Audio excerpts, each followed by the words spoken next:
بسم اللہ الرحمن الرحیم۔ معزز ناظرین، قرآنی آیات کا پروگرام حی الفلاح کے ساتھ حاضر ہوں۔ آج ہم نے قرآن مجید کی ان آیات پر غور کرنا ہے جن میں چاند کا ذکر ہے، اور چونکہ چاند جو ہے ہمارے نبی محترم محمد مصطفیٰ نے اپنی جو زندگی گزاری وہ چاند کے حساب سے گزاری، تو اس کو سمجھنا بہت ضروری ہے۔ سب سے پہلے نبی محترم محمد مصطفیٰ پر درود بھیجتے ہیں۔ بسم اللہ الرحمن الرحیم۔ اللہم صلی علی محمد وعلی آل محمد کما صلیت علی ابراہیم وعلی آل ابراہیم انک حمید مجید۔ اللہم بارک علی محمد وعلی آل محمد کما بارکت علی ابراہیم وعلی آل ابراہیم انک حمید مجید۔ آج 21 جون گزرا ہے، اور یہ سال میں سب سے بڑا دن ہوتا ہے۔ صبح آغاز جو ہوا ہے وہ 4:55 سے ہوا ہے، اور جو غروب ہوا ہے وہ 7:22 پر ہوگا۔ سورج کی یہ جو ایبیلٹی ہے، یہ آئندہ سال جون میں بھی یہی ٹائم ہوگا، اور یہ جب سے سورج کو بنایا گیا اس نے اپنے وقت میں کوئی رد و بدل نہیں کیا۔ یعنی یہ جو دن رات کا نظام ہے یہ اللہ نے سورج کے حوالے کیا ہوا ہے۔ تو جب دن چھوٹا ہوتا جائے گا کل سے، اور 21 دسمبر کو سب سے چھوٹا دن ہوگا، یہ جو طلوع اور غروب ہیں یہ الٹ جائیں گے۔ یعنی اس وقت جو طلوع ہوگا وہ 7:22 ہوگا، اور جو غروب ہوگا وہ 4:55 ہوگا۔ تو بیچ میں یہ سارا جو ہے یہ دن کا آہستہ آہستہ کم ہونا یہ شروع ہو جائے گا، اور پھر موسم جو ہے وہ بھی اسی حساب سے بدلتے رہتے ہیں۔ سورج کی اللہ نے جو ڈیوٹی لگائی ہوئی ہے وہ دن رات کا قیام ہے، اور پھر قرآن پاک میں جگہ جگہ اس کا ذکر کیا ہے کہ اے لوگو، یہ میرے دن رات کے اس نظام پر غور کرو۔ اور پھر یہ موسموں کا تغیر جو ہے یہ بھی سورج سے متعلقہ ہے، بارشوں کا نظام ہے، اور سب سے اہم ڈیوٹی جو سورج کی ہے وہ ہے خوراک کا تیار کرنا۔ ہر طرح کے جاندار چیز کی، خود درخت جو ہیں وہ بھی اپنی خوراک تیار کرتے ہیں، جانوروں کے لیے خوراک تیار ہوتا ہے، اور انسانوں کے لیے بھی خوراک تیار ہو رہی ہے سورج کی وجہ سے۔ جہاں تک چاند کا اللہ نے جو سسٹم رکھا ہے اس کو اللہ نے بڑے صاف طریقے سے اب بتا دیا ہے۔ سورہ توبہ کی آیت نمبر اگر 36 میں ہم دیکھتے ہیں تو اللہ نے یہ کہا ہے کہ میں نے جب سے زمین آسمان بنائے تو جو 12 مہینے کا جو کیلنڈر ہے اس کو ترتیب دیا ہے، اور ان میں 4 مہینے جو ہیں وہ حرمت والے ہیں۔ جب 4 مہینے حرمت والے کسی کیلنڈر میں آ جائیں تو وہ کیلنڈر واضح ہو جاتا ہے کہ چاند سے متعلقہ ہے۔ اب یہ حرمت والے مہینوں کے بارے میں جو قرآن پاک میں جو اللہ نے سختی کی ہوئی ہے، وہ جو قرآن پاک سمجھ کر پڑھنے والے ہیں ان کے علم میں ہے کہ نبی کے زمانے میں صحابہ نے ایک بستی پر حملہ کیا۔ وہ رجب کا مہینہ تھا، اور رجب کی آخری تاریخ تھی 29۔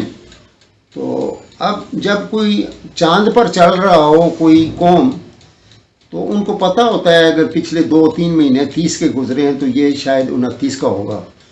بہرحال ایک شبہ لگا ان کو، تو انہوں نے جب 29 رجب ہوا تو یہ سمجھ کے کہ کل 1 شعبان ہوگا، بستی پر حملہ کر دیا، اور وہاں سے مال وغیرہ اٹھا کے لے آئے نبی کے پاس۔ تو اب